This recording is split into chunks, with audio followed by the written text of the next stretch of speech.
అందరికీ నమస్కారం. కొత్త అపరాధ పరిశోధన కథలోకి స్వాగతం. ఈ కథ పేరు పగటి దొంగలు. రచన టెంపోరావు గారు. ఈ కథ ఎలా ఉంటుందంటే, రామచంద్ర కొందరు అమ్మాయిలతో దొంగతనం చేయిస్తుంటాడు పగటి పూటే.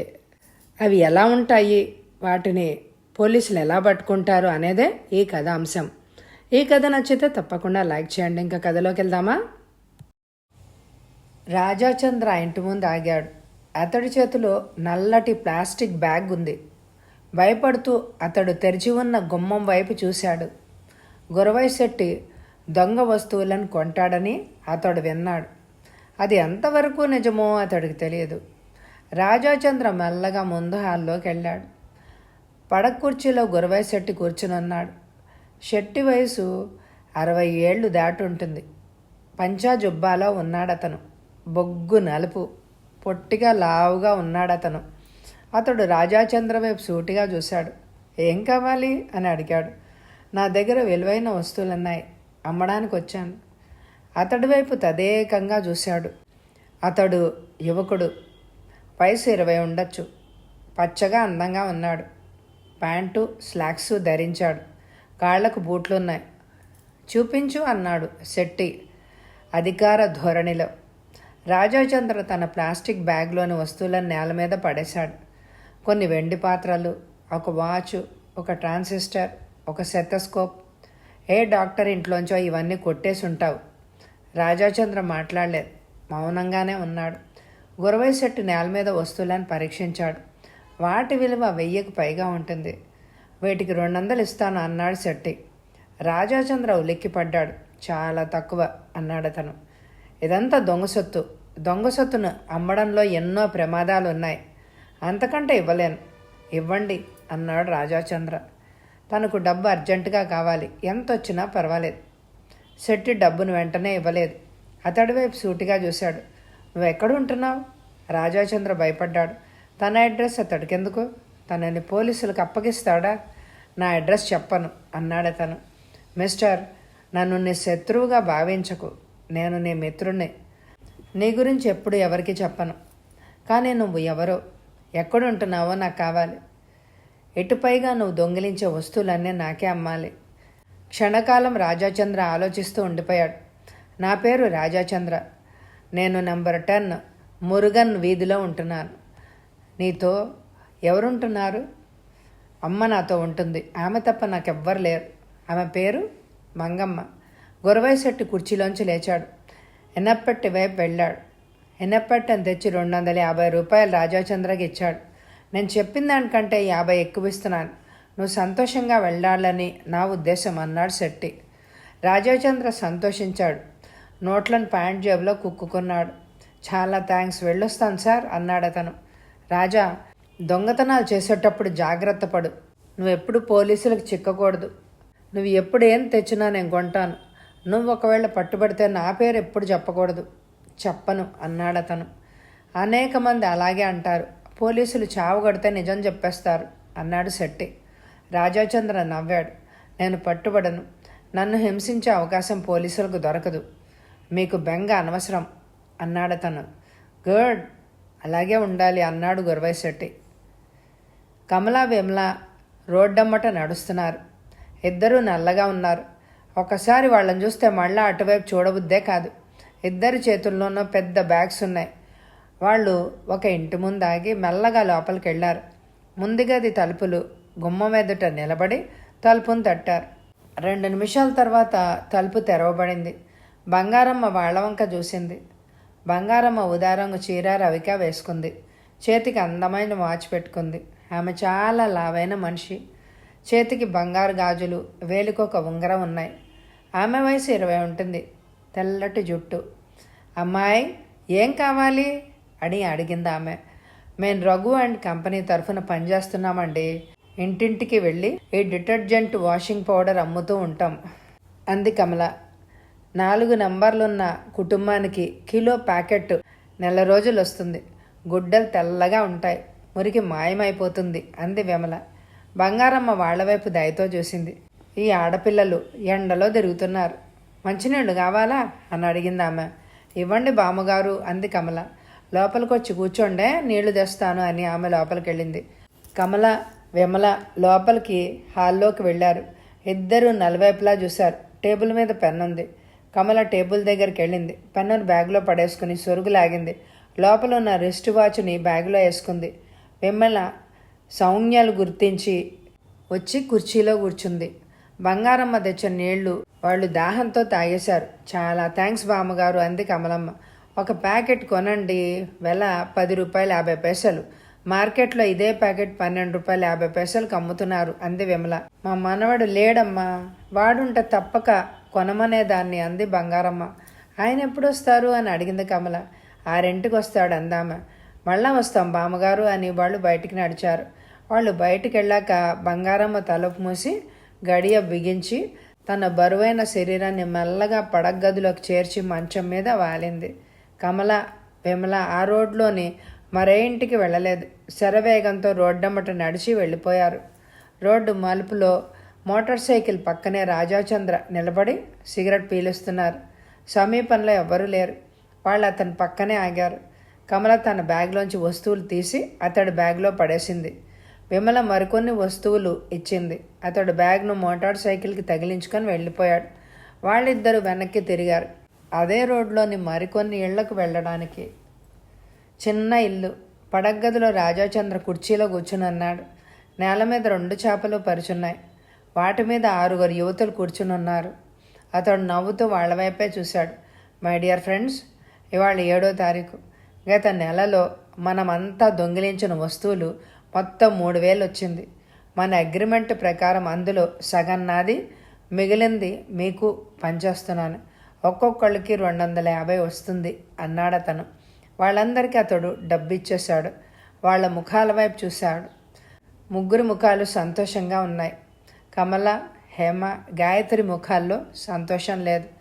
మీరు 3 ఎందుకలా ఉన్నారు ప్రశ్నించాడతను. దొంగిలించింది మేము, మాకింకా ఎక్కువ రావాలి కదా అంది గాయత్రి. నేను అలాగే అంటాను అంది హేమ. రాజాచంద్ర కోపంగా వాళ్ళ వంక చూశాడు. మీ అందరూ గుడిసెల్లో జీవిస్తున్నారు. దమ్మిడి ఆదాయం లేదు. మీకు నేను ట్రైనింగ్ ఇచ్చి ఈ పనిలోకి దింపాను. ప్రస్తుతం నెలకు 250 వస్తోంది.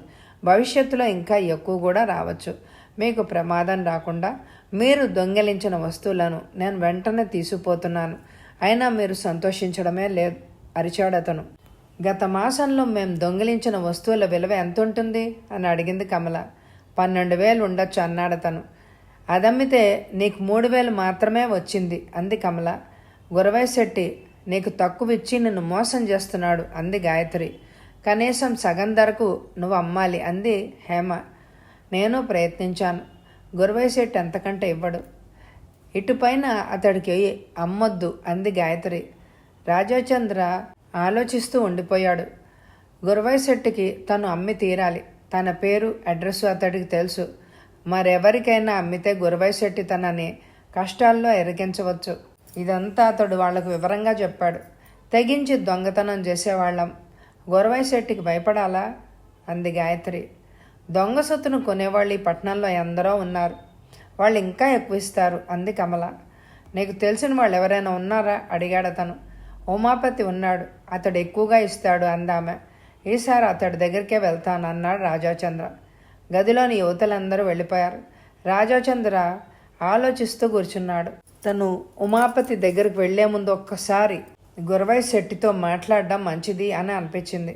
గదిలోకి వచ్చిన తల్లి వంక అతడు నవ్వుతూ చూశాడు. బాబూ, ఎలా ఉంది నీ వ్యాపారం అని అడిగింది ఆమె. జయప్రదంగా నడుస్తోందమ్మా అన్నాడతను. మంగమ్మ మంచి మనిషి. ఆమె భర్త స్కూల్ మాస్టర్గా పనిచేస్తూ గుండెపోటుతో మరణించాడు. BA చదువుతూ రాజాచంద్ర చదువు మానేశాడు. ఎక్కడా ఉద్యోగం దొరక్క పెక్కు సినిమాలు చూసి నేర్చుకున్న ఈ దొంగ జీవితంలోకి దిగాడు. అతడేం చేస్తున్నాడో తల్లికి నిజమే తెలియదు. డిటర్జెంట్ సోప్ ప్యాకెట్లు పంపిణీ చేస్తున్నాడని ఆమె అనుకుంటోంది. రాజాచంద్ర గదిలోంచి బయటికి కదిలాడు. తన మోటార్ సైకిల్ని గురవైశెట్టి ఇంటి ముందుకి పోనిచ్చాడు. హాల్లో లైట్లు వెలుగుతున్నాయి. గురవైశెట్టి కుర్చీలో కూర్చునున్నాడు. రాజా, కూర్చో అన్నాడతను. అతడికి ఎదురుగా రాజాచంద్ర కూర్చున్నాడు. క్షణకాలం గదిలో నిశ్శబ్దంగా ఉంది. మళ్ళా ఏమైనా తెచ్చావా? లేదు. నేను ఎలాగున్నానో చూడ్డానికి వచ్చాము అంటే నేను నమ్మను అన్నాడు గురవైశెట్టి. పని మీదే వచ్చాను. ఏమిటది? ఎటుపైన దొంగ వస్తువులను మీకు అమ్మను. నీ ఇష్టం అన్నాడు శెట్టి. ఉమాపతి సగం ధర అన్నాడు రాజాచంద్ర. నువ్వు అతడిని కలుసుకున్నావా? నా మనుషులు కలుసుకున్నారు. గురవైశెట్టి అతడి వంక ఆశ్చర్యంగా చూశాడు. నువ్వొక్కడవే ఇదంతా చేస్తున్నావని ఇంతవరకు అనుకున్నాను. నీకు సహచరులు కూడా ఉన్నారన్నమాట. ఇప్పుడే ఆ మాట వింటున్నాను. ఉంటే పోయిందేమిటి? అతడి వంక సూటిగా చూశాడు శెట్టి. ఈనాడు నీతో చెయ్యి కలిపిన వాళ్ళు తర్వాత నీ గుండెల మీద గుద్దుతారు. ఆ భయం లేదు నాకు. నన్నెవరూ ఎదిరించారు. రాజా, నీ విశ్వాసం చాలా గొప్పది. దాని గురించి నేను ప్రస్తుతం ఏం చెప్పను. కానీ ఉమాపతి గురించి చెప్తాను. అతడు సగం ధర ఇస్తానని వస్తువులను తీసుకుంటాడు. చివరికి 10వ వంతు కూడా ఇవ్వడు. నిన్ను బ్లాక్మెయిల్ చేసి భయపెట్టి చౌకగా వస్తువులని కొట్టేస్తాడు. అతడి దగ్గరికి వెళ్ళిన వాళ్ళెందరో నా దగ్గరికి తిరిగొచ్చారు అన్నాడు గురవైశెట్టి. గురవైశెట్టి చెప్పింది నిజమేమో. కమలకు ఉమాపతి విషయం బాగా తెలియదేమో.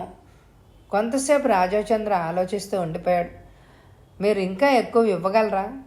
గురవైశెట్టి పక్కనున్న టీపాయ్ వైపు చూశాడు. ప్లేట్లో ద్రాక్ష పళ్ళు ఉన్నాయి. పళ్ళను తింటూ కొంతసేపు ఉండిపోయాడు. రాజా, నీకింతవరకు 4వ వంతు ఇస్తున్నాను. ఇటుపైన నీకు 3వ వంతు ఇస్తాను. అంతకంటే అధికంగా నేను ఇవ్వలేను. పోలీసులకు నేను మామూళ్ళు ఇవ్వాలి. దొంగ వస్తువులు నేను కొంటున్నానని వాళ్ళకి తెలుసు. ఇవ్వవలసింది ఇవ్వకపోతే నా ఇంటి మీద రైడ్ చేసి వాళ్ళంతా పట్టుపోతారు. రాజాచంద్ర ఆలోచిస్తూ ఉన్నాడు. ఉమాపతి పేరెత్తగానే గురవైశెట్టి తనిచ్చే మొత్తాన్ని ఎక్కువ చేశాడు. బేరం ఆడితే ఇంకా హెచ్చిస్తాడేమో. 3వ వంతుకు నా మనుషులు ఒప్పుకోరు. ఎంత ఒప్పుకుంటారు? వాళ్లకు సగం ధర కావాలి. గురవైశెట్టి ఆలోచిస్తూ కళ్ళు మూసుకున్నాడు. 100 రూపాయలు విలువగల వస్తువులకు 40 ఇస్తాను. 40%. అంతకు పై ఇవ్వలేను. రాజాచంద్ర కుర్చీలోంచి లేచాడు. తన బేరం ఫలించింది. ఇప్పుడు తనకు ఎక్కువగా వస్తుంది. తనతో పనిచేసేవాళ్ళు సంతోషిస్తారు. ఆల్ రైట్ సార్, ఆ విధంగా మీకు ఇస్తాను అని చెప్పి రాజాచంద్ర బయటికి వెళ్ళబోయాడు. రాజా, పిలిచాడు గురవైశెట్టి. నువ్వు మరెవ్వరికి అమ్మలేవు. అమ్మితే నీ గురించి నేను పోలీసులకు చెప్తాను. నీ మీద దాడి చేస్తారు. నేను మరెవ్వరికి అమ్మను అన్నాడతను. అంత సులువుగా నన్ను వదల్లేవు, అది గ్రహించు అన్నాడు శెట్టి. తెలుసు అని రాజాచంద్ర బయటికి పరిగెత్తాడు. గాయత్రి, సుమతి రోడ్డమ్మట నడిచి ఒక ఇంటి ముందు ఆగారు. వీధి తలుపులు మూసుంది. వాళ్ళు తలుపును తట్టారు. వెంటనే తలుపు తెరవబడింది. గళ్ల లుంగి బనీన్లో ఉన్న కన్నబాబు వాళ్ళ వంక నవ్వుతూ చూశాడు. అతడి తల మీద వెంట్రుకలు లేవు. తిరుపతి వెళ్ళి బోడిగుండు చేయించుకొచ్చాడు. అతడి వయసు 25 దాటి ఉంటుంది. ఆడపిల్లలతో మాట్లాడే అనుభవం అతడికి అంతగా లేదు. ఎదురుగా నిలబడిన యువతులను చూడగానే అతడి గుండె దడదడలాడింది. ప్లీజ్ లోపలికి రండి అన్నాడతను. వాళ్ళిద్దరూ హాల్లోకి వెళ్ళారు. ఇంట్లో అతడు తప్ప ఎవ్వరూ లేరు. నాన్న ఆఫీస్కి వెళ్ళారు. అమ్మ పిండి మరకపోయింది. నేను మీకు ఏం చేయగలను అని అడిగాడతను కంగారుగా. గాయత్రి మీద అతడి చూపు కేంద్రీకృతం అయింది. ఆమె వయసు 18 ఏళ్ళు ఉంటుంది. ఎర్రగా బొద్దుగా ఉంది. మేము రఘు అండ్ కంపెనీ తరఫున వచ్చామండి. ఈ వాషింగ్ సోపు అమ్ముతున్నాం. కిలో ప్యాకెట్ ధర 10.50. మార్కెట్లో ఇది 12.50 అమ్ముతున్నారు అంది గాయత్రి. ఎన్ని కిలోలు నేను కొనాలి అన్నాడు కన్నబాబు. 2 కిలోలు కొనండి అంది సుమతి. 2 నెలల దాకా మీకు సరిపోతుంది అంది గాయత్రి. డబ్బు తేవడానికి అతడు లోపలికి వెళ్ళాడు. కన్నబాబు సదరన్ పెయింటింగ్స్ కంపెనీలో పనిచేస్తున్నాడు. నెలకు 400 జీతం వస్తోంది. తల్లికి 300 ఇచ్చి 100 తన ఖర్చుల కోసం ఉంచుకుంటాడు. అతడు తిరిగొచ్చే లోపల హాల్లోని వస్తువులను గాయత్రి తన బ్యాగ్లో పడేసుకుంది. అతడొచ్చి 21 రూపాయలు ఇచ్చాడు వాళ్ళకి. 2 ప్యాకెట్లు తీసుకున్నాడు. అతడు గాయత్రి వంక ఆత్రంగా చూశాడు. మీరు తరచూ మా ఇంటికి వస్తూ ఉండాలే అన్నాడు అతను. వస్తానులేండి అంది గాయత్రి. వాళ్ళిద్దరిని బయటికి సాగనంపి అతడు తలుపులు మూశాడు. అతడికి చాలా ఆనందంగా ఉంది. గాయత్రి ముఖం అతడికి జ్ఞప్తికి వచ్చింది. ఆమె అతడి కళ్ళకు చాలా అందంగా కనిపిస్తోంది. అతడు హాల్లోని కుర్చీలో కూర్చున్నాడు. అతడి చూపు టేబుల్ మీదకి మళ్ళింది. క్యాసెట్, టేప్ రికార్డర్ ఏమైంది? అది టేబుల్ మీదే ఉండాలి కదా. దానికోసం అతడు అన్ని చోట్ల వెతికాడు. కానీ క్యాసెట్ ఎక్కడా కనపడలేదు. వాళ్ళిద్దరూ పట్టుకుపోయారా అన్న అనుమానం అతడిని పీడించింది. అతడు వెంటనే బయటికెళ్ళి తలుపులు మూశాడు. రోడ్డమ్మట వేగంగా కదిలాడు. వాళ్ళు ఎక్కువ దూరం వెళ్ళుండరు. వాళ్ళని తను పట్టుకోవచ్చు. అతడు వీధి చివరిదాకా నడిచాడు. ఆ యువతలిద్దరూ అతడికి ఎదురయ్యారు. అతడు ఆగి వాళ్ల వైపు చూశాడు. గాయత్రి అతడిని చూసి తియ్యగా నవ్వింది. ఆమెను అనుమానిస్తున్నందుకు అతడు విచారించాడు. మా హాల్లోని టేబుల్ మీద క్యాసెట్ టేప్ రికార్డర్ ఉండాలి, అది లేదు అన్నాడు. గాయత్రి పక్కనున్న సుమతి వంక చూసింది. సుమతి, మన బ్యాగ్స్ ఆయనకు చూపించు అందామె ఉక్రోషంగా. వాళ్ళ చేతుల్లో ఉన్న 2 బ్యాగులను తెరిచి చూపించారు.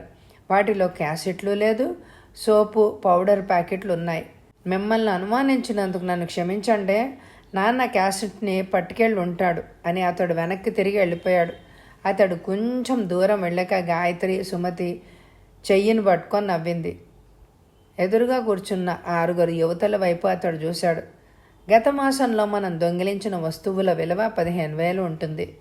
గురవైశెట్టి రేటు హెచ్చించి 40% ఇచ్చాడు. మనకు 6,000 వచ్చింది. నా మాట పోగా మీకు 3,000 పంచుతున్నాను. తలో 500 వస్తుంది అన్నాడు అతను. అందరి మొహాల్లోనూ సంతోషం కనిపించింది. ఉమాపతి ఎక్కువ ఇస్తాడన్నారని మీరు అన్నారు, కానీ అతడు మంచి మనిషి కాడు అని విన్నాను అని అతడు కమల వంక చూశాడు. సగం ధర అతడు ఇస్తానన్నాడు అని విన్నాను నేను, అది నీకు చెప్పాను అంతే అంది కమల. అతడితో నీకు పరిచయం ఉందా? లేదు.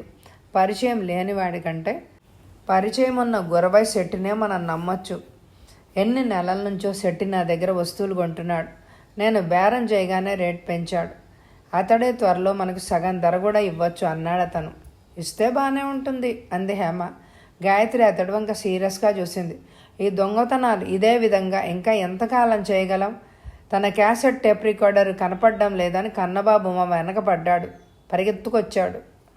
అదృష్టవశాత్తు ఆ క్యాసెట్ని అప్పటికే నీకు ఇచ్చేసాం. మా బ్యాగ్స్ అతడికి ధైర్యంగా చూపించాం. దొంగిలించిన వస్తువులు నీకు ఇచ్చే లోపల ఎవరైనా మా వెనకబడితే మేము చిక్కుల్లో పడతాం అంది గాయత్రి. ఆ ప్రమాదం మీకు రాదు. మీరు బయటకు వచ్చిన కాసేపటి దాకా వాళ్ళు కనుక్కోలేరు.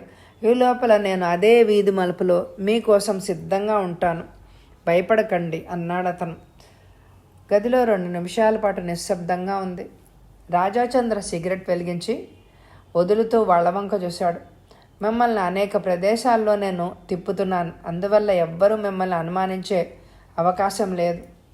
అతడు వాళ్లకు డబ్బిచ్చాడు. అందరూ సంతోషంగా డబ్బు అందుకున్నారు. సుమతి అతడి వైపు నవ్వుతూ చూసింది. ఇటుపైన నేను ఈ పనికి రాను అందామె. ఎందువల్ల? రాజారాం అనే యువకుడితో నాకు పరిచయమైంది.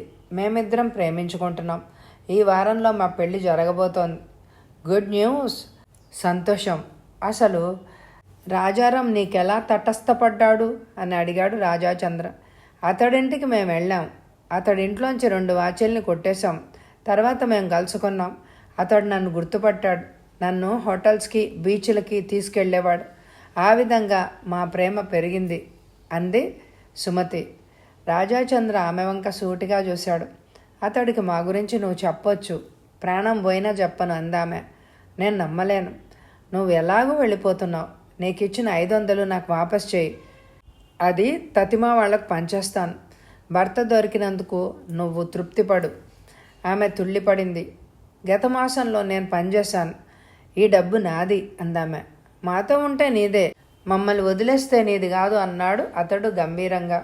క్షణకాలం సుమతి ఆలోచనలో ఉండిపోయింది. నేను మిమ్మల్ని వదలను, పెళ్ళైనా కూడా ఈ పని చేస్తాను అందామె. నీ భర్తకి ఇదంతా చెప్పకూడదు. చెప్పను అందామె. చెప్తే నువ్వే ప్రమాదాల్లో పడతావు హెచ్చరించాడు అతను ఆమె వైపు భయంకరంగా చూస్తూ. ఇన్స్పెక్టర్ సింగ్ వయసు 30 దాటింది. చాలా హుషారైన వ్యక్తి. పోలీస్ జీప్లోంచి దిగి అతడు లోపలికి వెళ్ళాడు. 3 కానిస్టేబుల్స్ జీప్ దగ్గర నిలబడ్డారు. కమలాకర్ నవ్వుతూ ఇన్స్పెక్టర్ని కూర్చోమన్నాడు. ఏమైందో చెప్పండి అన్నాడు ఇన్స్పెక్టర్ సింగ్. కమలాకర్ వయసు 40 దాటింది. అతడు కూర్చున్న కుర్చీ వెనక భార్య మధుమతి నిలబడి ఉంది. కమలాకరు ఐసీఎఫ్లో ఉద్యోగం చేస్తున్నాడు. నిన్న నేను నా భార్య మ్యాట్నీకి వెళ్ళాం. ఇంట్లో మా అమ్మ 2 పిల్లలు ఉన్నారు. మా టేబుల్ మీద మిక్సర్ ఉండాలి, అది మాయమైంది అన్నాడు కమలాకర్. ఇంట్లో దానికోసం వెతికి చూసారా అడిగాడు సింగ్. అన్ని చోట్ల వెతికేశాం, ఎక్కడా లేదు. మేమెవ్వరికి ఇవ్వలేదు అన్నాడు అతను. మీరు నిన్న ఎందుకు మాకు రిపోర్ట్ ఇవ్వలేదు? మేము తిరిగి వచ్చేసరికి 8 దాటింది. తిండి తిని పడుకున్నాం. మిక్సర్ మాయమైనట్టు ఇవాళ పొద్దుటే కనుక్కున్నాం. వెంటనే మీకు ఫోన్ చేశాను పక్కింట్లోంచి అన్నాడు అతను. మీ అమ్మగారిని ఇలా రమ్మనమనండి. కమలాకర్ లోపలికి వెళ్ళలేదు. వెనకనున్న భార్య వైపు చూశాడు. ఆమె లోపలికి వెళ్ళి కాసేపట్లో ఒక వృద్ధిరాలితో తిరిగి హాల్లోకి వచ్చింది. ఇన్స్పెక్టర్ సింగ్ ఆమె వంక పరీక్షగా చూశాడు. ఆమె వయసు 60 పైనే ఉంటుంది. తెల్ల చీర రెవిక వేసుకుంది. కళ్ళజోడును ధరించింది. మీరు ఇంట్లో ఉండగా ఎవరైనా నిన్న వచ్చారా? రాలేదండి అందామె. టేబుల్ మీద ఉన్న మిక్సర్ని మీరు చూసారా? నేను చూశాను అందామె. ఎవరు తీయకుండా అది ఎలా కదులుతుంది? జ్ఞాపకం తెచ్చుకోండి. ఎవరెవరు ఇంటికి వచ్చారో చెప్పండి అన్నాడు ఇన్స్పెక్టర్. ఆమె కాసేపు ఆలోచిస్తూ కుర్చీలో కూర్చుంది. 3ంటికి పాల ప్యాకెట్లు తెచ్చిన మనిషి పాలిచ్చి వెళ్ళిపోయింది. తర్వాత బాబీ వచ్చి అబ్బిగాడిని ఆటకు తీసుకుపోయాడు. ఇంట్లో నేను రమ ఉన్నామంది ఆమె. అబ్బిగాడు మా పెద్దబ్బాయి చెప్పాడు కమలాకర్. రమ నిద్రపోతోంది. అప్పుడు 2 యువతులు వచ్చారు. వాషింగ్ సోప్ పౌడర్ అమ్ముతున్నారు వాళ్ళు. ప్రతి ఇంటింటికి వెళ్ళి మీరు కొన్నారా? వాళ్ళని చూస్తే నాకు జాలేసింది. కిలో ప్యాకెట్ కొన్నాను. వాళ్లకు 10-50 ఇచ్చాను. వాళ్ళు వెళ్ళిపోయారు. తర్వాత మరెవ్వరు రాలేదు అందామె. ఆ యువతులు ఇక్కడ ఎంతసేపు ఉన్నారు? ఇలా వచ్చి అలా వెళ్ళిపోయారు. వాళ్లకు మంచినీళ్ళు కూడా ఇచ్చాను. తాగి నేనిచ్చిన డబ్బు తీసుకుని నాకు నమస్కరించి వెళ్ళిపోయారు అందామె. వాళ్ళు వెళ్ళిపోయాక మిక్సర్ టేబుల్ మీద ఉందా? నేను చూడలేదు అందామె. మీరు కొన్న ప్యాకెట్ నాకు చూపించండి అన్నాడు ఇన్స్పెక్టర్ సింగ్. మధుమతి లోపలికెళ్ళి ఆ ప్యాకెట్ను తెచ్చి అతడికిచ్చింది. పాలిథిన్ ప్యాకెట్లో వాషింగ్ పౌడర్ ఉంది. ప్యాకెట్ మీద ముద్రించిన పేర్లు ఇన్స్పెక్టర్ సింగ్ జాగ్రత్తగా చూశాడు. White foam detergent washing powder, manufactured by Raghuram and company, sold distributor Raghu and company అని ప్యాకెట్ మీద ముద్రించి ఉంది.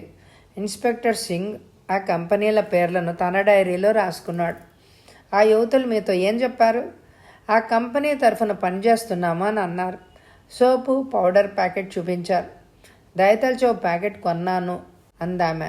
మీరు మంచినీళ్లు తేవడానికి వెళ్ళినప్పుడు వాళ్ళిద్దరూ ఈ గదిలోనే ఉన్నారా? ఈ హాల్లో వాళ్ళు కూర్చున్నారు. చెంబుతో నేను తెచ్చి నీళ్లు పూర్తిగా తాగేశారు. పాపం ఎంత దాహమో. ఆ వయసులో ఉన్న ఆడపిల్లలకు మా కాలంలో పెళ్ళిళ్ళు అయిపోయేవి. రోజులు మారిపోయాయి. ఇప్పుడు వాళ్ళు సోప్ పౌడర్ అమ్ముతూ వీధులమ్మట తిరుగుతున్నారు అందామె. మీరు వెళ్ళి విశ్రాంతి తీసుకోండి అన్నాడు ఇన్స్పెక్టర్. ఆమె మధుమతితో లోపలికి వెళ్ళిపోయింది. ఇన్స్పెక్టర్ సింగ్ కమలాకర్ వంక చూశాడు. మీరు మాకు రిపోర్ట్ రాసివ్వండి, మేము దర్యాప్తు చేస్తాం. కమలాకర్ వివరంగా రిపోర్ట్ రాసి ఇన్స్పెక్టర్కి ఇచ్చాడు. రిపోర్ట్ తీసుకుని ఇన్స్పెక్టర్ సింగ్ జీపులో కూర్చున్నాడు. 10 నిమిషాల్లో జీప్ పోలీస్ స్టేషన్కి చేరుకుంది. ఇన్స్పెక్టర్ సింగ్ తన కుర్చీలో క్షణకాలం కూర్చున్నాడు. అతడి మెదడులో ఆలోచనలు సాగుతున్నాయి. టెలిఫోన్ డైరెక్టరీ చూసి రఘు అండ్ కంపెనీ నంబర్ని రాసుకున్నాడు. ఆ నంబర్కి ఫోన్ చేశాడు. రఘు అండ్ కంపెనీ అందొక స్త్రీ కంఠం అటువైపు నుంచి. ఇన్స్పెక్టర్ సింగ్ హియర్, మీ కంపెనీ యజమానితో మాట్లాడాలి అన్నాడు అతను. హోల్డ్ ఆన్ సార్ అందామె. కాసేపట్లో ఒక పురుష కంఠం అటువైపు నుంచి వినపడింది. ఐఎమ్ జయరామ్, ఈ కంపెనీ యజమానిని అన్నాడు అతను. Mister Jayaram, white foam detergent washing soap powder మీరు అమ్ముతున్నారా? అమ్ముతున్నాను సార్. యువతులను వీధులమ్మట పంపించి అమ్ముతున్నారా? జయరామ్ ఆశ్చర్యాన్ని ప్రకటించాడు. మా తరఫున ఏ యువతులు వీధులమ్మట తిరగడమే లేదు. మేము షాప్లకే విక్రయిస్తూ ఉంటాం అన్నాడు అతను.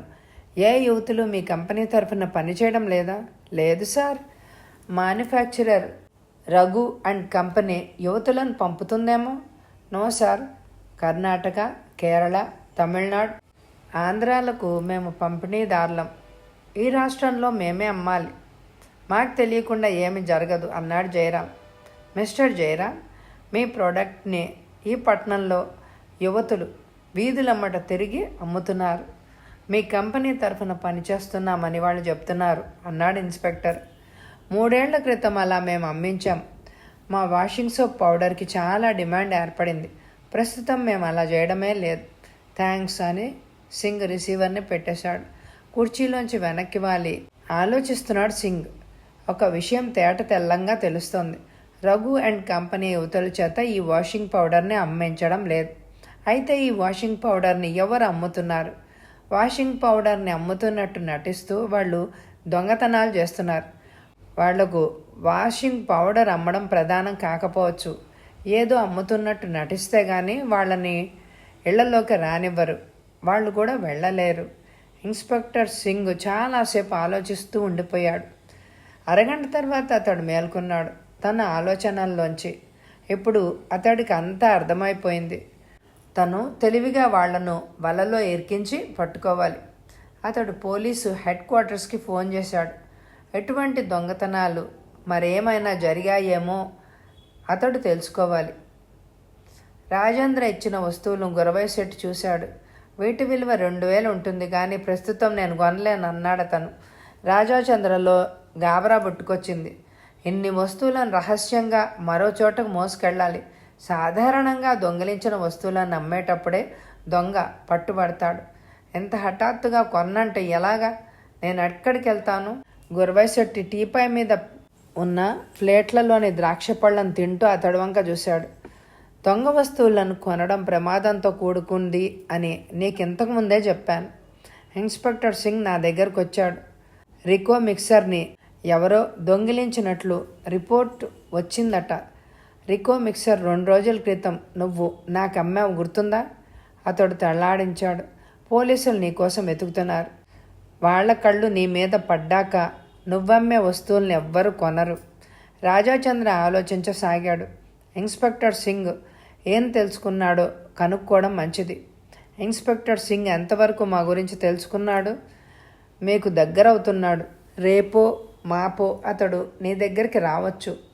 రాజాచంద్ర ఉలిక్కిపడ్డాడు. ఇంతవరకు అంతా జయప్రదంగా సాగిపోతోంది. పట్టుబడనంత కాలం నేరస్తుడిగా సుఖంగా జీవిస్తారు. పట్టుబడే పరిస్థితి వచ్చేసరికి అల్లాడిపోతారు. రాజాచంద్ర బ్రతిమలాడుతున్నట్టు అతడి వైపు చూశాడు. ఈ ఒక్కసారి తెచ్చినవి కొనండి. ఇటుపైన ఇంక రాను. మునపటి రేటు ఇవ్వలేను. ఎంత ఇస్తారు? 10వ వంతు. నువ్వు ఇంటికి తెచ్చావని కొంటున్నాను. ఆ రేటు నీకు సమ్మతమేనా? చెప్పు. తను తెచ్చిన వస్తువులను తీసుకొని బయటికెళ్లే ధైర్యం లేదు అతనికి. ఇన్స్పెక్టర్ సింగ్ మనుషులు ఎక్కడైనా దాక్కుని ఉండొచ్చు తన కోసం. ఇవ్వండి అన్నాడతను. గురవైశెట్టి 200 అతడికి ఇచ్చాడు. ఈసారికి ఎలా బోని పరిస్థితులు విషమించాయి. ఈ దొంగతనాలు ఎలా చేస్తున్నారో నీ సహచరులు ఎందరున్నారో నాకు తెలియదు. ఇటుపైన నువ్వు చాలా జాగ్రత్తగా ఉండాలి. ఇక్కడికొచ్చిన ఇన్స్పెక్టర్ సింగ్ని బయటకు పంపేసరికి తల ప్రాణం తోక్కొచ్చింది. నేను ఇక్కడ అమ్ముతున్నానని అతడికి ఎలా తెలుసు? తెలియదు. దొంగ వస్తువులను నేను కొంటానని మార్కెట్లో పేరుందిగా. పెద్ద పెట్టున దొంగతనాలు జరిగితే నా దగ్గరకు వచ్చి దర్యాప్తు చేస్తారు. వాళ్లకు నా దగ్గర ఏ వస్తువు దొరకదు. వాళ్ల కళ్ళల్లో కారం ఎలా కొట్టాలో నాకు తెలుసు అన్నాడు శెట్టి. రాజాచంద్ర గంభీరంగా లేచాడు. నేను వెళ్తానండి. కొంతకాలం పోయాక పరిస్థితులు మారొచ్చు. నువ్వు ఎప్పట్లాగే వచ్చి నన్ను చూడు. సమయం మంచిదైతే నీకు ఎక్కువ రేటు నేను కూడా ఇవ్వచ్చు అన్నాడతను. చూస్తాను అని రాజాచంద్ర బయటికి నడిచాడు. తన మోటార్ సైకిల్ పక్కన నిలబడి నలువైపులా చూశాడు. రోడ్డమ్మట ఎవరెవరో వెళ్తున్నారు. వాళ్లలో ఎవరైనా ఇన్స్పెక్టర్ సింగ్ మనుషులు కావచ్చు. అతడి గుండె వేగంగా కొట్టుకుంటోంది. అతడు మోటార్ సైకిల్ని శరవేగంగా పోనిచ్చాడు. రాజాచంద్ర ఎదురుగా 5 యువతులే ఉన్నారు. సుమతి రాలేదు అన్నాడతను. గత వారం రోజులుగా ఆమె రావడం లేదుగా అంది కమల. మనతో అబద్ధం చెప్పి తన వాటాకు రావాల్సిన డబ్బును పట్టుకుపోయింది. నన్ను మోసగించిన వాళ్లను నేను మన్నించను అన్నాడు అతను. అందరూ మౌనంగా ఉండిపోయారు. రాజాచంద్ర కళ్ళు ఎర్రగా ఉన్నాయి. ఈనాడు అతడిని చూస్తే అందరికీ భయంగానే ఉంది. అతడు వాళ్ళ వంక సూటిగా చూశాడు. మీకు నేను ప్రస్తుతం ఎక్కువగా ఇవ్వలేను. ఈ మధ్యన మనం దొంగిలించిన వస్తువులకు నాకు 1000 రూపాయలు మాత్రమే వచ్చింది. నా మాట పోతే మీకు తలొక 100 వస్తుంది. గాయత్రి గాయపడిన పులిలాగా లేచింది. 100 రూపాయల అరిచింది ఆమె. ఆమె వైపు అతడు సూటిగా చూశాడు. మనం చేసిన దొంగతనాలను గురించి పోలీసులకి రిపోర్ట్లు ఇవ్వబడ్డాయి. ఇన్స్పెక్టర్ సింగ్ దర్యాప్తు చేస్తున్నాడు. గురవైశెట్టి ఇంటి మీద కూడా దాడి చేశారు. నేను పట్టుకెళ్ళిన వస్తువులను అతడు కొనను అని అన్నాడు. అతడిని బ్రతిమలాడి చివరికి కొనిపించాను. 10వ వంతు ఇచ్చాడు. చాలా తక్కువని నాకు కూడా తెలుసు. మరేం గత్యంతరం లేక ఇచ్చిందే తీసుకొని తిరిగి వచ్చేసాను అన్నాడు రాజాచంద్ర. నీతో పని చేయడం ఇటుపైన ఉపయోగపడదు అంది కమల. మీరందరూ నన్ను వదిలేస్తారా ప్రశ్నించాడు అతను.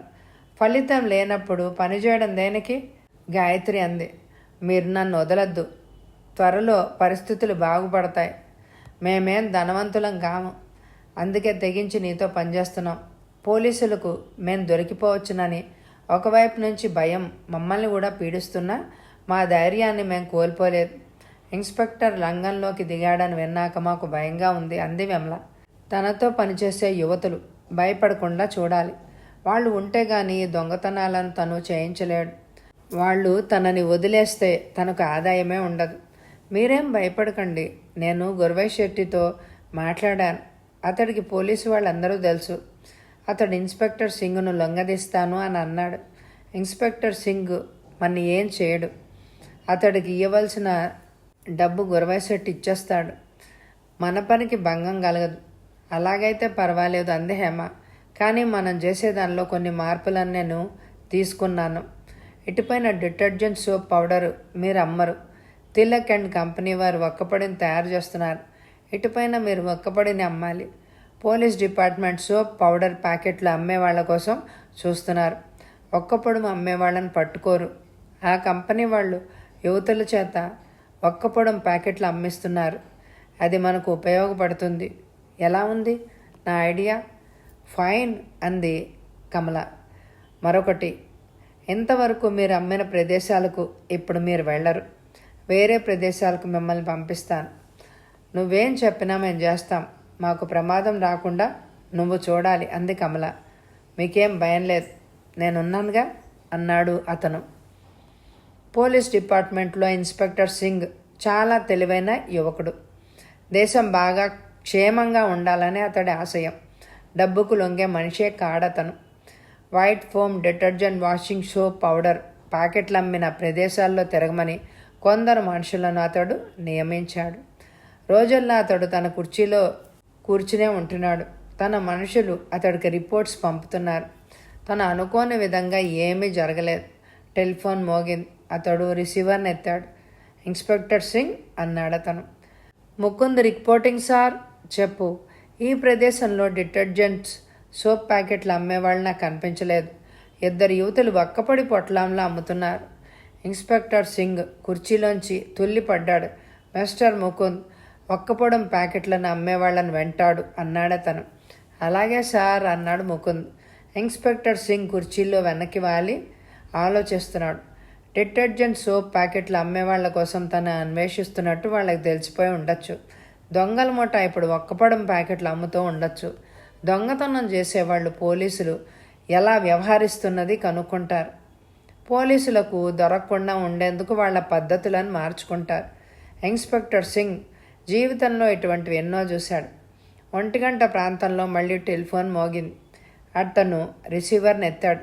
హలో ఇన్స్పెక్టర్ సింగ్ అన్నాడు. ముకుందన్ సార్ అంది అటువైపు నుంచి కంఠం. చెప్పు. 2 యువతులను నేను ఆప్ చేసి ఇక్కడ ఉంచాను. రాజా మెడికల్ స్టోర్స్ రామయ్యార్ వీధిలో నేనున్నాను. మీరు వెంటనే ఇక్కడికి రండి. వస్తున్నా అన్నాడు ఇన్స్పెక్టర్ సింగ్. రాజా మెడికల్ స్టోర్ ముందు పోలీస్ జీప్ ఆగింది. ముకుంద్ షాప్ బయటకు వచ్చి నిలబడ్డాడు. అతడికి ఎదురుగా కమలా విమలా ఉన్నారు. జీప్లోంచి దిగి ఇన్స్పెక్టర్ సింగ్ వాళ్ళ దగ్గరికి నడిచాడు. 2 యువతులు గాబరాగా అతడి వైపు చూశారు. ఇన్స్పెక్టర్ గారు, ఇది అన్యాయం. పొట్ట కోసం రోడ్డమ్మట తిరిగి మేం ఒక్కపొడి పొట్లాల్లోనే అమ్ముకుంటూ ఉంటే మమ్మల్ని ఇలా ఆపి మా నోట్లో మట్టి కొట్టడం అన్యాయం అంది కమల. మీరు ఏమీ కంగారు పడకండి, మిమ్మల్ని వదిలేస్తామని ఇన్స్పెక్టర్ సింగ్ ముకుందుతో కొంచెం దూరంగా జరిగాడు. ముకుంద్ వైపు అతడు చూశాడు. నువ్వు ఈ ప్రదేశానికి ఎందుకు వచ్చావు ప్రశ్నించాడు. మీరు నన్ను తిరగమన్న ప్రదేశాల్లో ఎవరూ కనపడలేదు, అందుకని ఇలా వచ్చాను అన్నాడు ముకుంద్. వాళ్ళ బ్యాగుల్లో ఏవైనా వస్తువులు ఉన్నాయా? బ్యాగులో ఒక్కపడి తప్పించి ఇంకేమీ లేవు సార్. ఇన్స్పెక్టర్ ఆలోచిస్తూ క్షణకాలం ఉండిపోయాడు. ముకుంద్, వాళ్ళ బ్యాగ్స్లో ఉన్న ఒక ప్యాకెట్ ఇలా బట్రా.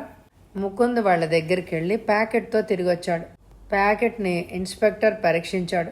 తిలక్ అండ్ కంపెనీ ఒక్కపొడాన్ని తయారు చేస్తోంది. ఇన్స్పెక్టర్ ప్యాకెట్ని ఇచ్చేశాడు. ముకుంద్, వాళ్లతో నువ్వు మాట్లాడుతూ ఉండే అని అతడు పెద్ద అంగంలో రాజా మెడికల్ స్టోర్స్ లోపలికి వెళ్ళాడు. టెలిఫోన్ డైరెక్టరీ తీసి తిలక్ అండ్ కంపెనీ నెంబర్కి డయల్ చేశాడు. తిలక్ అండ్ కంపెనీ సార్ అంది ఒక కంఠం అటువైపు నుంచి. Inspector Singh speaking. మీ యజమానితో మాట్లాడాలి, ఉండండి. అటువైపు నుంచి ఒక స్త్రీ కంఠం వినపడింది. హలో సార్, నా పేరు రాజమ్మ, ఈ కంపెనీ నాదే. యువతులను వీధులమ్మట తిప్పి మీరు ఒక్కపొడం ప్యాకెట్లు అమ్మిస్తున్నారా?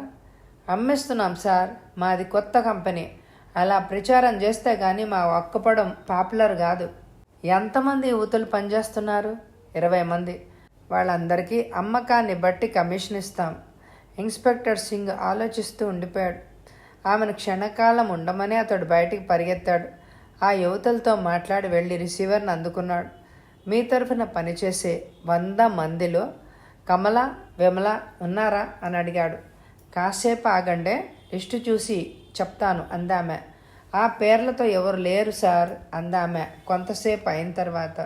థ్యాంక్స్ అని ఇన్స్పెక్టర్ సింగ్ రిసీవర్ని పెట్టేశాడు. టేబుల్ మీద 50 పైసలు పడేశాడు. ఫోన్ కాల్కి డబ్బు వద్దు సార్ అన్నాడు షాపు యజమాని. డబ్బు ఇవ్వకుండా నేను ఎప్పుడు ఫోన్ చేయను అని ఇన్స్పెక్టర్ సింగ్ బయటకు నడిచాడు. వాళ్ళిద్దరి దగ్గరకు వెళ్ళాడు సింగ్. జీప్లో కూర్చోండి అన్నాడు అతను. గుండె దడతో వాళ్ళు జీప్లో కూర్చున్నారు. జీప్ కదిలింది. ఇన్స్పెక్టర్ సింగ్ వాళ్ళ వంక చూశాడు. మీరు ఎవరి తరఫున ఒక్కపడి ప్యాకెట్లు అమ్ముతున్నారు? తిలక్ అండ్ కంపెనీ అంది కమల. ఆ కంపెనీకి ఫోన్ చేసి మాట్లాడాను అన్నాడు సింగ్. కమల ఉలిక్కి పడింది. విమల భయంతో అరిచింది. ఇంతకుముందు డిటర్జెంట్ సోప్ పౌడర్ ప్యాకెట్లు అమ్మేవారా? లేదు సార్, మేము ఒక్కపొడ మాత్రమే అమ్ముతున్నాం అంది కమల. జీప్ డ్రైవర్తో ఏదో చెప్పాడు ఇన్స్పెక్టర్. కాసేపట్లో కమలాకర్ ఇంటి ముందు జీప్ ఆగింది. వీధి తలుపులు తెరిచే ఉంది. మధుమతి గుమ్మంలో నిలబడి ఉంది. సుబ్బయ్య అమ్మగారిని ఒకసారి బయటికి రమ్మనండి అన్నాడు సింగ్. మధుమతి లోపలికి వెళ్ళింది. సుబ్బయ్య అమ్మతో ఆమె తిరిగి వచ్చింది. జీపులో ఉన్న ఆ యువతల వైపు చూడండి అన్నాడు సింగ్. కొంచెం ముందుకెళ్ళి సుబ్బయ్యమ్మ ఆ యువతలి వంక చూసింది. దొంగ ముండలు వాళ్లే అరిచింది ఆమె. తటాలున్న ఇన్స్పెక్టర్ సింగ్ జీప్లో కూర్చున్నాడు. జీప్ కదిలింది. ఇన్స్పెక్టర్ సింగ్ వాళ్ల వైపు సూటిగా చూశాడు. మీరు అబద్ధాలు ఆడి లాభం లేదు, నిజం చెప్పండి గర్జించాడు అతను. విమల ఏడవసాగింది. మాకేం తెలియదు సార్, ఆ రాజాచంద్రగాడు మిమ్మల్ని ఈ పనిలోకి దింపాడు. అతడు ఎక్కడుంటాడు? ఇల్లు చూపిస్తాం పదండి అంది కమల. ఇన్స్పెక్టర్ సింగ్ విజయవంతంగా సిగరెట్ వెలిగించాడు. జీప్ రోడ్లమ్మట వేగంగా దూసుకుపోయింది. ఆ ఇల్లే అరిచింది కమల మోటార్ సైకిల్ బయట ఉన్న ఇల్లు చూపిస్తూ. జీప్ ఆగింది. ఇన్స్పెక్టర్ సింగ్, ముకుంద్ కిందకి దిగారు. ముందు తలుపు మీద తట్టారు. తలుపు తెరిచి మంగమ్మ భయంతో ఇన్స్పెక్టర్ వైపు చూసింది. ఏం కావాలి ప్రశ్నించింది ఆమె. రాజాచంద్ర కావాలి అన్నాడు ఇన్స్పెక్టర్ సింగ్. మా అబ్బాయి ఏదైనా నేరం చేశాడా అడిగింది మంగమ్మ. క్షణకాలం ఇన్స్పెక్టర్ సింగ్ ఆమె వైపు చూశాడు. అమాయకపు స్త్రీ. ఆమెను చూస్తే అతడికి జాలేసింది. అతడితో మాట్లాడాలమ్మా అన్నాడు అతను. అబ్బాయి ఆ గదిలో ఉన్నాడు అందామె. ఇన్స్పెక్టర్ సింగ్ లోపలికి వెళ్ళాడు. కుడివైపునున్న గది తలుపు మూసి ఉంది. తలుపు తోసి అతడు లోపలికి వెళ్ళాడు. రాజాచంద్ర చాప మీద బాగా తాగి పడుకునున్నాడు. పక్కనే ఇంకా సీసాలున్నాయి. ఇన్స్పెక్టర్ సింగ్, ముకుంద్ గదంతా వెతికారు. దొంగిలించిన కొన్ని వస్తువులు వాళ్ళకు దొరికాయి. ముకుంద్, ఇతన్ని ఇలాగే పోలీస్ స్టేషన్కి చేర్చాలి అన్నాడు సింగ్. 2 కానిస్టేబుల్స్ గదిలోకి వచ్చి రాజాచంద్రను మోసుకుపోయి జీప్లో పడేశారు. ఇన్స్పెక్టర్ సింగ్, ముకుంద్ గదిలోంచి బయటకు వచ్చారు. తలుపులు మూసి ఇన్స్పెక్టర్ తాళం వేశాడు. ముందు హాల్లో నేల మీద కూర్చుని మంగమ్మ వెక్కి వెక్కి ఏడుస్తోంది. ఆమె వంక జాలిగా చూశాడు ఇన్స్పెక్టర్ సింగ్. ఒక్కోసారి ఇంటికి అపకీర్తి తెచ్చేవాళ్ళు కుటుంబంలో పుడుతూ ఉంటారు. అది విధమ్మ. ఏడ్చి లాభం ఏమీ లేదు అని ఇన్స్పెక్టర్ సింగ్ బయటికి నడిచాడు. కథ సమాప్తం. ఈ కథ మీ అందరికీ నచ్చితే తప్పకుండా లైక్ చేయండి. అలాగే ఎండ్ స్క్రీన్లో ఉన్న ఇదివరకటి నవలలు, కథలు వినండి. ఎవరైనా సబ్స్క్రైబ్ చేసుకోకపోతే సబ్స్క్రైబ్ చేసుకోండి. Thank you very much my dear friends.